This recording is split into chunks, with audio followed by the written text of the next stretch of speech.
11 साल तक तो अब तक बजट पेश कर रहे थे, क्या मिल गया बिहार को?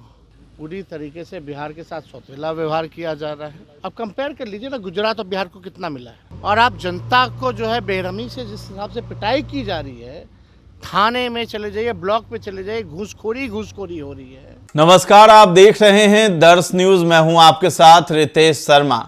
बिहार में नेता प्रतिपक्ष तेजस्वी यादव जो हैं आज भारी गुस्से में दिखाई दे रहे थे। जिस तरीके से वित्त मंत्री के द्वारा जो बजट पेश किया गया है उसको लेकर के ये कहते हुए आ रहे थे कि ये सिर्फ जुमलेबाजी है ये बजट, क्योंकि बिहार को पहले भी कई चीज़ों का ऐलान किया गया है कि बिहार में ये सब चीज़ें की जाएंगी, लेकिन अब तक कुछ भी विकास वैसा दिखाई नहीं दिया है। तो इसको लेकर के तेजस्वी यादव हमलावर हो रहे थे पीएम मोदी पर। साथ ही साथ महाकुंभ में जिस तरीके से भगदड़ मची है तो सीएम योगी आदित्यनाथ पर भी सवाल उठाया है। और साथ ही साथ मधुबनी के बेनीपट्टी में जिस तरीके से एक डीएसपी ने एक युवक की पिटाई की है उसको लेकर के तेजस्वी यादव कह रहे थे कि हम उस पीड़ित परिवार से मुलाकात करने के लिए जा रहे हैं। और साथ ही साथ नीतीश कुमार की प्रशासन और पुलिस व्यवस्था जो है उनकी, उस पर जो है तेजस्वी यादव ने हमला बोला है और कह रहे थे कि यहाँ क्राइम बहुत ज़्यादा बढ़ गया है, भ्रष्टाचार बहुत ज़्यादा बढ़ गया है और जो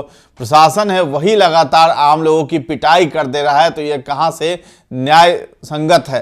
तो इस पर जो है तेजस्वी यादव ने खूब आड़े हाथों लेते हुए नीतीश कुमार के साथ ही पीएम मोदी और योगी आदित्यनाथ पर हमला बोला है। क्या कुछ कह रहे हैं तेजस्वी यादव, आप भी सुनिए। आज में जो स्टैम्पेड हुआ है उसको लेकर राज्यसभा में सभी अपोजिशन के सांसदों ने वॉकआउट किया है। देखिए, सबसे पहले तो आज बसंत पंचमी है और इसकी शुभकामनाएं जो है सभी लोगों को मैं देता हूं। और जहां तक पार्लियामेंट की बात है तो स्टैम्पेड हुआ है तो जिम्मेदारी तो किसी पे तय होनी चाहिए। इतनी बड़ी घटना हुई है तो होना चाहिए। अब कितनी संख्या में लोग मारे हैं, देरी हुई है, उस हिसाब से इंतज़ाम नहीं था। तो अगर जनता के सवाल को अगर विपक्ष उठा रही है तो इसमें ऐतराज़ की क्या बात है? सरकार को जवाब देने दीजिए। प्रधानमंत्री मोदी ने कहा है कि आरजेडी और कांग्रेस हमेशा से बिहार के साथ छलावा की है और जो बजट है वो बिहार के लिए ऐतिहासिक बजट है। 11 साल में अब तक क्या मिला बजट में? 11 साल के 12वां साल का है ना ये। 11 साल तक तो अब तक बजट पेश कर रहे थे, क्या मिल गया बिहार को? कुछ हुआ पूरा वादा इनका? कोई काम हुआ है 11 साल में जो आप इस 12वीं बजट को मान रहे हो? हम तो बोल रहे 11 जो पहले बजट पेश हुआ उसका क्या हुआ? उसका तो कोई हिसाब किताब ही नहीं है। ये केवल जुमलेबाजी है और कुछ नहीं। पूरी तरीके से बिहार के साथ सौतेला व्यवहार किया जा रहा है। अब कंपेयर कर लीजिए ना, गुजरात और बिहार को कितना मिला है। दूध का दूध और पानी का पानी हो जाएगा। सब कुछ तो गुजरात के लिए किया इन लोगों ने, बिहार के लिए कहाँ कुछ किया। सौतेला व्यवहार किया, विशेष राज्य का दर्जा।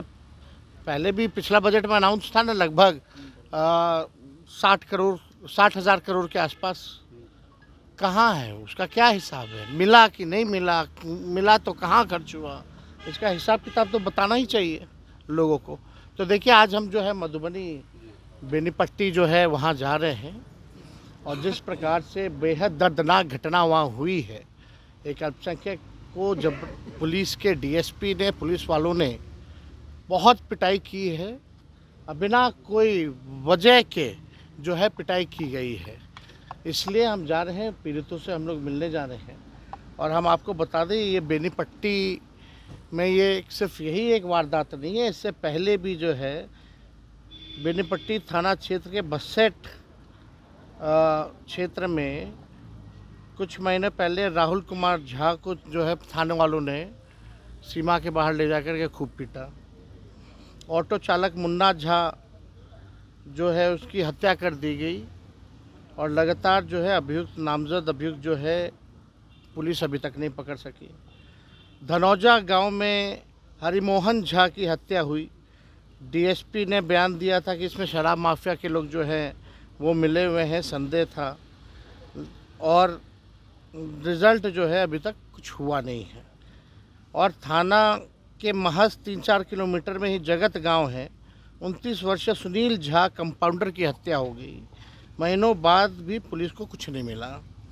ढाका गांव में भी कुछ दिन पहले पुलिस ने बर्बरता से कार्रवाई करते हुए वहां के ग्रामीणों को, महिलाओं को, बच्चों को जो है खूब पिटाई की, अभी तक उस पर किसी ने संज्ञान नहीं लिया। और अब जो घटना आई है, वहाँ एक मौलाना थे, उसको पुलिस के लोगों ने ज़बरदस्ती जो है पीटने का काम किया है। ये पूरी तरीके से नीतीश कुमार जी अचेत अवस्था में चले गए हैं, लॉ एंड ऑर्डर समाप्त हो गया है। हम उन पुलिस अधिकारियों को कहना चाहते हैं कि संविधान की शपथ लेते हैं आप, अगर मानसिकता अगर आरएसएस की लेकर के या किसी विचारधारा की लेकर के आप चल रहे हैं तो ये गलत है। आप सब लोग जनता के नौकर हैं, जनता मालिक है, जनता के पैसों पर आपको जो है आपका महीना मिलता है, सैलरी मिलता है, और आप जनता को जो है बेरहमी से जिस हिसाब से पिटाई की जा रही है, थाने में चले जाइए, ब्लॉक पे चले जाइए, घूसखोरी हो रही है। तो इस तरह की मानसिकता अगर कोई पुलिस वाले अगर दिखाने का काम कर रहे हैं तो इसकी घोर निंदा होनी चाहिए। और हम आपको बताना चाहते हैं कि अगर कोई भी मुसलमान भाइयों के प्रति अगर कोई बुरी नज़र से देखने का काम करता है तो उन बुरी नज़र वालों को नज़र अच्छी कैसे की जाए, हमें हर तरीके पता है। और अब कल की घटना हुई है, हम लोग, हमारा डेलीगेशन, जब तक इंसाफ नहीं होता, जब तक दोषी डीएसपी को सज़ा नहीं दिला देते, तब तक हम लोग चुप बैठने वाले नहीं हैं। हमारा दल मानव अधिकार आयोग भी जाएगा, डेलीगेशन जाएगा और इन तमाम घटनाओं की शिकायत भी करेगा।